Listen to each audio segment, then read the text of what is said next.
Very very good afternoon friends. मैं वीरेंद्र सिंह आप सभी का आपके अपने यूट्यूब चैनल वीएन क्लासेस में स्वागत करता हूं। फ्रेंड्स, आज 1 जनवरी है और आज से नए वर्ष की शुरुआत हो रही है। तो सबसे पहले इस नूतन वर्ष के अवसर पर आप सभी को नए वर्ष की ढेर सारी शुभकामनाएं और भगवान से यही प्रार्थना है कि इस नए वर्ष में आप सभी अपने मंजिल को प्राप्त करें। फ्रेंड्स, जैसा कि आप जानते हैं कि इस समय हमने प्रैक्टिस सेट टेस्ट सीरीज जारी किया है। किसका? चाइल्ड पेडागोजी का। तो उसी श्रृंखला में हमने आज दूसरा वीडियो आपके समक्ष में दूसरा वीडियो लेकर आया हूँ। ये वीडियो फ्रेंड्स बहुत इंपॉर्टेंट है, क्योंकि आप जब डिस्क्रिप्टिव पढ़ते हैं, आप काफ़ी विस्तार से पढ़ते हैं और विस्तार से पढ़ने के बाद, डिस्क्रिप्टिव पढ़ने के बाद फिर जब आप ऑब्जेक्टिव क्वेश्चंस को सॉल्व कर लेते हैं तो आपका जो नॉलेज है वो परफेक्ट हो जाता है, उसमें कोई कमी नहीं रह जाती है। ठीक है, तो आइए शुरू करते हैं इसी क्रम में। लेकिन इससे पहले मैं वीडियो को शुरू करूं, आपसे गुजारिश है कि आप अगर चैनल पर नए हैं और अभी तक आपने चैनल को सब्सक्राइब नहीं किया तो प्लीज़ इसे ज़रूर सब्सक्राइब कर लें। साथ ही साथ बेल को भी प्रेस कर लें ताकि हमारी लेटेस्ट अपडेट्स आप तक पहुंचती रहें। और अगर वीडियो अच्छा लगे तो इसे लाइक और शेयर करना मत भूलेगा। तो आइए फ्रेंड्स, स्टार्ट करते हैं। Let's begin the video. आज का पहला क्वेश्चन है आपके सामने फ्रेंड्स, विकास है। 4 ऑप्शन आपके सामने हैं: केवल गुणात्मक अध्ययन, केवल मात्रात्मक अध्ययन, गुणात्मक एवं मात्रात्मक दोनों, या इनमें से कोई नहीं। तो आपको बताना है कि वास्तव में इसका सही उत्तर क्या हो जाएगा। तो याद रखिएगा, इसका जो सही उत्तर हो जाएगा वो क्या हो जाएगा? विकास गुणात्मक एवं मात्रात्मक दोनों है। मतलब आप वृद्धि जो होती है ना, वृद्धि वृद्धि में क्या होता है कि वृद्धि में एक दिशा होती है, एक निश्चित दिशा की ओर जाता है।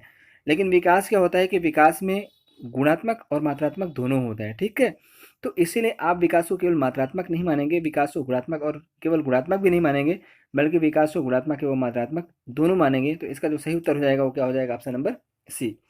अब आइए फ्रेंड्स, यहाँ पर देखते हैं हम लोग नेक्स्ट जो दूसरा वीडियो है, दूसरा क्वेश्चन है, उसको देखते हैं। विकास एक सतत प्रक्रिया है।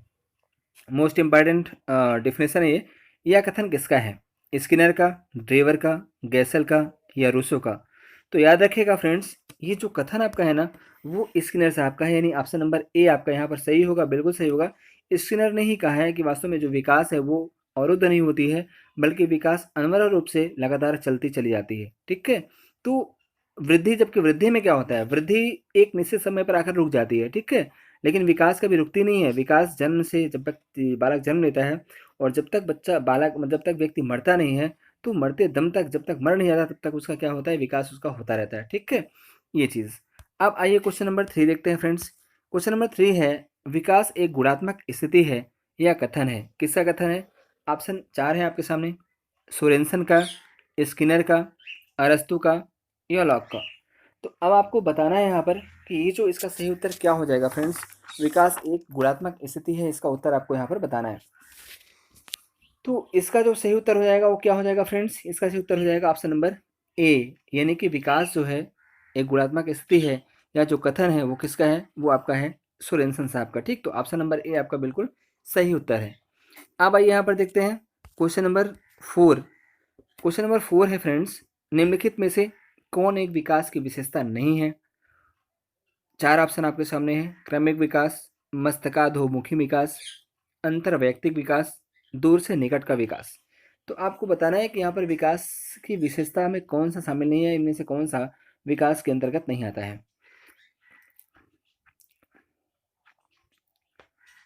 चलिए बताइए भाई, कौन सा इसमें ऐसा है जो सही नहीं है?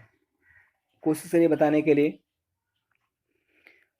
फ्रेंड्स, ये जो आपका विशेषता है ना, वो ऑप्शन नंबर डी इसका सही उत्तर हो जाएगा। क्यों हो जाएगा?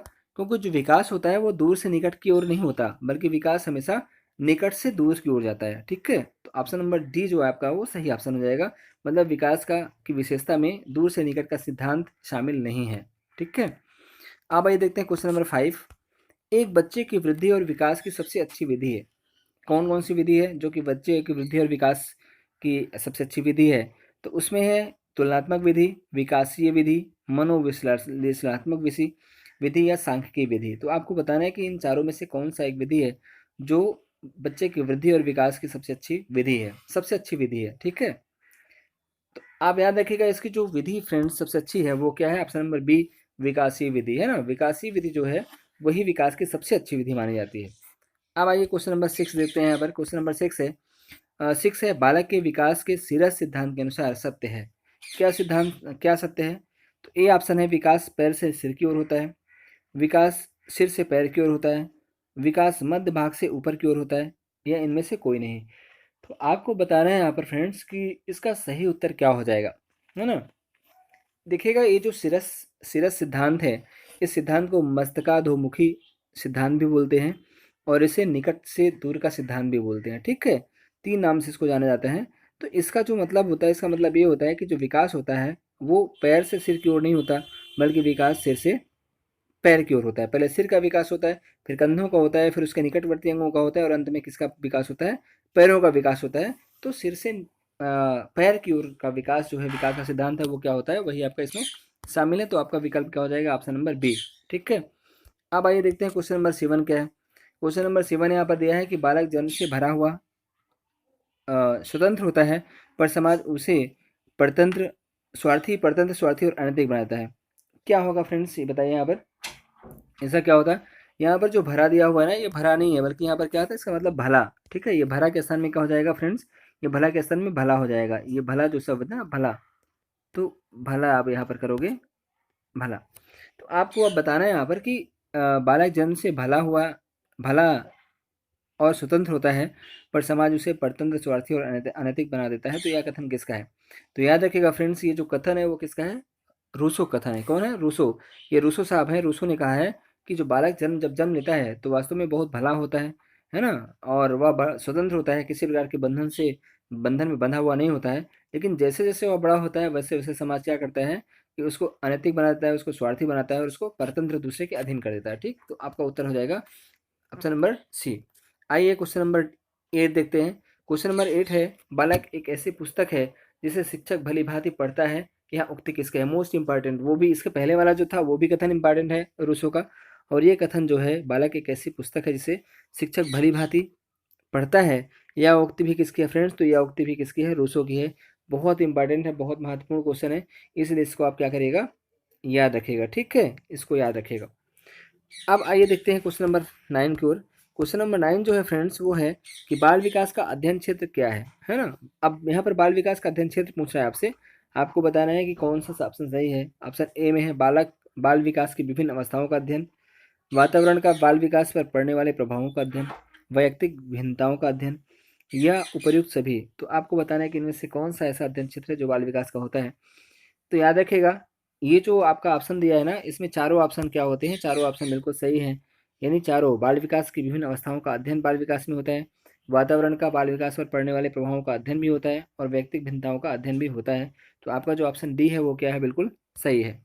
अब आइए क्वेश्चन नंबर 10 देखते हैं। यहाँ पर क्वेश्चन नंबर 10 क्या है फ्रेंड्स? यहाँ पर दिया है कि किस व्यवहारवादी ने कहा है कि आप मुझे नवजात शिशु दे दो, मैं उसे डॉक्टर, वकील, चोर या जो चाहूँ बना सकता हूँ। याद रखिएगा, ये भी बहुत ही इंपॉर्टेंट है, आया हुआ क्वेश्चन है, विगत वर्ष में आया है, पूछा हुआ प्रश्न है। तो आपको बताना है कि वास्तव में ये कथन किसका है, किस व्यवहारवादी ने कहा है। फ्रेंड्स, चार आपके ऑप्शन है, वुडवर्थ, वाटसन, स्किनर और रूसो। तो याद रखिएगा, ये इसका जो सही उत्तर हो जाएगा फ्रेंड्स, वो क्या हो जाएगा? वाटसन। यानी वाटसन साहब का कहना है कि आप मुझे नवजात शिशु दे दो तो मैं उसे डॉक्टर, वकील, चोर या जो चाहूँ बना सकता हूँ। तो इनका कहना फ्रेंड्स यहाँ पर ये है कि जो बच्चा होता है ना, जन्म से जब बच्चा जन्म लेता है, तो वो वास्तव में क्या होता है, वो एकदम कोरे कागज के समान होता है, वो कच्चे घड़े के समान होता है। ठीक है, कच्ची मिट्टी के समान होता है। अब शिक्षक जो है वो कुम्हार की तरह होता है। शिक्षक क्या करता है, शिक्षक का मतलब कोई भी व्यक्ति व्यक्ति कुम्हार की तरह होता है, और व्यक्ति उस कच्ची मिट्टी से चाहे जिस रूप में चाहे उसको शेप दे सकता है। तो इनका मतलब ये है कि बच्चा जब पैदा होता है तो उसमें एकदम से फ्लेक्सिबिलिटी होती है, और फिर उसको अपने हिसाब ढाला जा सकता है। ये बात उन्होंने कहा। अब आइए क्वेश्चन नंबर 11 देखते हैं। यह कथन किसका है? कोई भी व्यक्ति तभी महान बन सकता है जहाँ समुचित वातावरण उपलब्ध हो। फ्रेंड्स, आपको बताना है कि इसका उत्तर क्या है। ठीक है, ऑप्शन आपके सामने है, ए कूले, बी वाटसन, डी गार्डनर, और डी क्या है? सी गार्डनर, और डी क्या है फ्रेंड्स? क्रोम। आपको बताना है कि इसका सही उत्तर क्या हो जाएगा, है ना। चलिए बताइए क्या होगा फ्रेंड्स इसका उत्तर।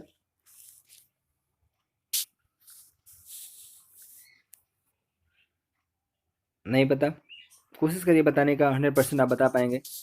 100% आप बता पाएंगे क्वेश्चन का उत्तर। चलिए ठीक है, मैं बताता हूँ।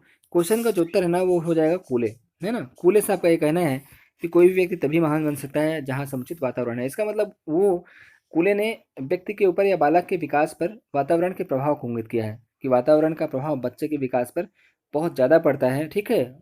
और चाहे वो प्राकृतिक वातावरण हो, चाहे वो आंतरिक वातावरण हो, चाहे बाह्य वातावरण हो, चाहे सामाजिक वातावरण हो, जिस प्रकार का भी वातावरण है वह बच्चे के विकास को प्रभावित करता है। तो इसलिए उन्होंने कहा कि कोई व्यक्ति महान तभी बन सकता है जहाँ उसे समुचित वातावरण उपलब्ध हो। अब आइए क्वेश्चन नंबर 12 देखते हैं। 12 क्वेश्चन है फ्रेंड्स, व्यक्ति का विकास में कोई हाथ नहीं होता बल्कि प्रकृति पर ही सब कुछ निर्भर होता है। यह उक्ति है, किसने कहा है कि व्यक्ति का विकास में कोई हाथ नहीं होता है बल्कि सब कुछ प्रकृति पर ही निर्भर करता है। तो याद रखिएगा, ये जो ऑप्शन है 4 हैं, डार्विन का, विलियम जेम्स का, उंड का, या इनमें से कोई नहीं। और इसका जो सही उत्तर हो जाएगा फ्रेंड्स वो हो जाएगा आपका ऑप्शन नंबर ए, डार्विन, है ना। डार्विन ने कहा कि व्यक्ति का विकास में कोई हाथ नहीं होता है बल्कि सब कुछ प्रकृति पर ही निर्भर होता है, ठीक है। मतलब प्रकृति अपने अनुसार विकास करती है। आइए क्वेश्चन नंबर 13 देखते हैं। बालक के विकास पर किसका प्रभाव पड़ता है? वातावरण का, वंशानुक्रम का, पोषण का, या उपर्युक्त सभी का? तो फ्रेंड्स याद रखिएगा कि जो आपका वंशानुक्रम होता है या जो बालक होता है उसमें वातावरण और वंशानुक्रम का तो प्रभाव मुख्य रूप से पड़ता है, लेकिन पोषण का भी उनके ऊपर प्रभाव पड़ता है। तो इसीलिए आपका जो उत्तर हो जाएगा ऑप्शन नंबर डी हो जाएगा, यानी डी सही है। मतलब तीनों का प्रभाव बालक के विकास पर पड़ता है, ठीक है फ्रेंड्स। आइए क्वेश्चन नंबर 14 देखते हैं। किसने बताया कि बालक में 1/2 गुण माता पिता के, 1/4 गुण दादा दादी व नाना नानी के, 1/8 गुण परदादा परदादी तथा परनाना प्रणाली से आता है? तो याद रखिएगा 4 ऑप्शन आपके सामने हैं, डाल्टन, लेमार्क, डार्विन, बीजमैन। और फ्रेंड्स इसका जो सही उत्तर हो जाएगा वो क्या हो जाएगा? ऑप्शन नंबर ए, डाल्टन, ठीक है। डाल्टन ने कहा है कि बालक में 1/2 गुण माता पिता, 1/4 गुण दादा दादी व नाना नानी तथा 1/8 गुण परदादा परदादी व परनाना प्रणाली से आता है, ठीक है। तो ऑप्शन नंबर ए आपका सही उत्तर है। क्वेश्चन नंबर 15 आपका दिया है यहाँ पर, अर्जित गुणों के संक्रमण सिद्धांत को प्रतिपादित किया था। कौन वह विद्वान है, कौन वह मनोवैज्ञानिक है जिसने अर्जित गुणों के संक्रमण का सिद्धांत प्रतिपादित किया है, ठीक है। ऑप्शन आपके सामने है, लैमार्क, वाटसन, बीजमैन, या इनमें से कोई नहीं। तो फ्रेंड्स याद रखिएगा इसका जो सही उत्तर हो जाएगा वो क्या हो जाएगा? लैमार्क, है ना। लैमार्क वह विचारक हैं जिन्होंने अर्जित गुणों के संक्रमण का सिद्धांत प्रतिपादित किया था। और अर्जित गुणों के संक्रमण का सिद्धांत जो है, अगर आपसे कोई पूछ लें कि लैमार्क ने किस पर प्रयोग किया था, तो याद रखिएगा जिराफ पर, ठीक है। जिराफ पर प्रयोग करने के बाद तब उन्होंने क्या किया था? अपने इस सिद्धांत को प्रतिपादित किया था। अब फ्रेंड्स क्वेश्चन नंबर 16 है, बीजमैन ने चूहों पर प्रयोग के बाद निम्नलिखित में से किस सिद्धांत का प्रतिपादन किया था? समानता का सिद्धांत, प्रत्यागमन का सिद्धांत, प्रभाविता का सिद्धांत, या बीजकोष का सिद्धांत? तो याद रखिएगा फ्रेंड्स, बीजकोष ने चूहों के ऊपर प्रयोग किया था, और चूहों के ऊपर प्रयोग करने के बाद उन्होंने बीजकोष का सिद्धांत दिया था। तो आपका जो ऑप्शन हो जाएगा ऑप्शन नंबर डी बिल्कुल राइट आंसर है, इसलिए आप इसको सही मानिएगा, ठीक है। आइए आप तो क्वेश्चन नंबर 17 देखते हैं। देखिए यहाँ पर लिखा है आनुवंशिकी के जनक हैं। अब आपको बताना है 4 ऑप्शन में से कौन सा ऐसा व्यक्ति है जो आनुवंशिकी या वंशानुक्रम का जनक माना जाता है। Option number 1 Gregor John Mendel, B Darwin, C Lamarck, और डी वाटसन। तो अब आप बताइए यहाँ पर कि इसका उत्तर सही क्या होगा। तो याद रखिएगा फ्रेंड्स, इसका जो सही उत्तर हो जाएगा वो हो जाएगा ऑप्शन नंबर ए। आनुवंशिकी के जो जनक हैं वो किसको माना जाता है? ग्रेगर जॉन मेंडल को माना जाता है। और ग्रेगर जॉन मेंडल जो है फ्रेंड्स वो एक पादरी थे, ठीक है, पादरी थे, चर्च में पादरी थे। और उन्होंने बगीचे में क्या किया था? मटर के पौधे पर रिसर्च किया था, और रिसर्च करने के बाद तब उन्होंने जो है अपना सिद्धांत दिया था विकास का। इसीलिए ग्रेगर जॉन मेंडल को आनुवंशिकी का जनक माना जाता है। तो आपका ऑप्शन क्या हो जाएगा friends? Option number A, Gregor John Mendel. अब आइए देखते हैं क्वेश्चन नंबर 18। फ्रेंड्स 18 में दिया हुआ है यहाँ पर, निम्न मनोवैज्ञानिकों में से कौन आनुवंशिकी के नियमों को बताने के लिए बगीचे में मटर के पौधे पर प्रयोग किया था? जस्ट अभी मैंने आपसे बताया था कि आनुवंशिकी के नियमों को के प्रतिपादन के लिए कौन गए थे? तो आप गए थे, बोलेंगे कि लेमा जो है मेंडल साहब। मेंडल ऐसे हैं, व्यक्ति हैं, या मेंडल ऐसे मनोवैज्ञानिक है जिन्होंने मनोवैज्ञानिकों जिन्होंने आनुवंशिकी के नियमों को प्रतिपादित करने के लिए बगीचे में मटर के दान पौधे पर प्रयोग किया था, ठीक है। तो ऑप्शन नंबर आपका जो है वो क्या सही हो जाएगा फ्रेंड्स? ऑप्शन नंबर सी बिल्कुल सही उत्तर है, यही आपका सही उत्तर हो जाएगा। आइए क्वेश्चन नंबर 19 देखते हैं। ग्रेगर मेंडल द्वारा प्रतिपादित निम्न में से कौन शामिल नहीं है? अब आपको बताना है कि जो ग्रेगर जॉन मेंडल ने आनुवंशिकी का सिद्धांत दिया है, उस आनुवंशिकी के सिद्धांत में कौन कौन से सिद्धांत है जो जिसमें मतलब कौन कौन से ऐसे सिद्धांत हैं जो उनके द्वारा दिए गए सिद्धांत में शामिल हैं। तो ऑप्शन नंबर ए आपका दिया है प्रभाविकता का नियम, बी विसंयोजन का नियम, सी स्वतंत्र अभिव्यूहन का नियम और डी आपका है संकुचन का नियम। आपको बताना है कि जो उन्होंने सिद्धांत दिए हैं उनमें से कौन सा सिद्धांत शामिल नहीं है। तो याद रखिएगा फ्रेंड्स, प्रभाविकता का नियम जो है ग्रीगन विचार मंडल ने दिया है, विसंयोजन का नियम जिसको पृथक्करण का नियम बोलते हैं ये भी दिया है, स्वतंत्र अपव्यूहन का नियम ये सिद्धांत भी ग्रीगन विचार मंडल ने आनुवंशिकी के नियम के अंतर्गत दिया है। तो आपका जो सही उत्तर इसमें हो जाएगा वो क्या हो जाएगा, ऑप्शन नंबर डी संकुचन का नियम। मतलब संकुचन का नियम जो है उसे वह शामिल नहीं है। ठीक है, तो ऑप्शन नंबर डी आपका सही हो जाएगा। अब आइए देखते हैं क्वेश्चन नंबर 20 क्या दिया है यहाँ पर। क्वेश्चन नंबर 20 दिया हुआ है कि किस मनोवैज्ञानिक ने जिराफ पर प्रयोग किया था। हैरिसन, लैमार्क, पावलोव और मैकडूगल। तो फ्रेंड्स इसके पहले मैंने चर्चा कर दिया था कि वह विद्वान कौन है, वह विद्वान लैमार्क है। ठीक है, लैमार्क ने ही क्या किया था कि जिराफ पर सबसे पहले प्रयोग किया था और प्रयोग करने के बाद फिर जो है उन्होंने अर्जित गुणों के सांद्रण का सिद्धांत दिया था। ठीक है, अब आइए यहाँ पर क्या करते हैं, तो आपका उत्तर हो जाएगा बी लैमार्क। अब यहाँ देखते हैं क्वेश्चन नंबर 21। सामाजिक प्रत्याशियों के अनुरूप व्यवहार की योग्यता का अधिगम सामाजिक विकास कहा जाता है। कौन सा विचारक है जिसने इस कथन को परिभाषित किया था। फिर से एक बार देख लीजिए परिभाषा कि सामाजिक प्रत्याशियों के अनुरूप व्यवहार की योग्यता का अधिगम सामाजिक विकास कहा जाता है। यह कथन किसका है, हर्लाक का, टेपिनन का, रास का या रूसो का।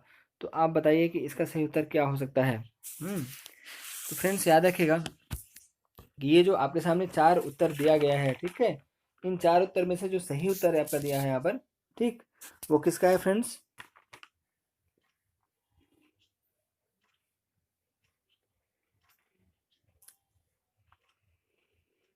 वो है आपका ए हर्लाक का।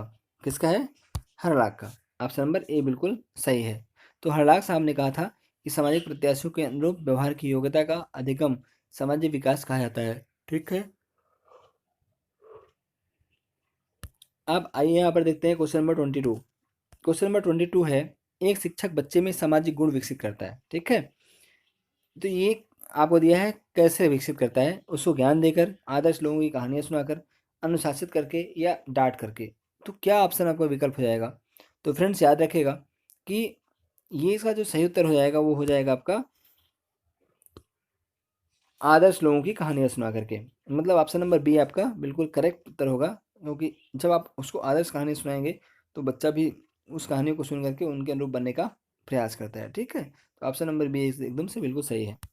क्वेश्चन नंबर 23 है यहाँ पर कि संवेग व्यक्ति की उत्तेजित अवस्था है या कथन है। कौन सा यह कथन किसने कहा है भैया कि संवेग व्यक्ति की उत्तेजित अवस्था है। ठीक है, वैलेंटाइन का है, रास का है, वुडवर्थ का है या मैकडूगल का। तो अब आपको बताना है कि वास्तव में उत्तर क्या है,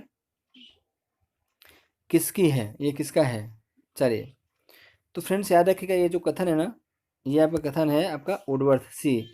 ये भी क्वेश्चन पूछा गया था, संवेग व्यक्ति की उत्तेजित अवस्था है, यह कथन आया हुआ है, तो ये कथन किसका है, वुडवर्थ का है। ठीक है, अब आइए क्वेश्चन नंबर 24 देखते हैं फ्रेंड्स। संवेग शब्द का अर्थ है भय, क्रोध, प्रेम, उत्तेजना या भावों में उथल पुथल।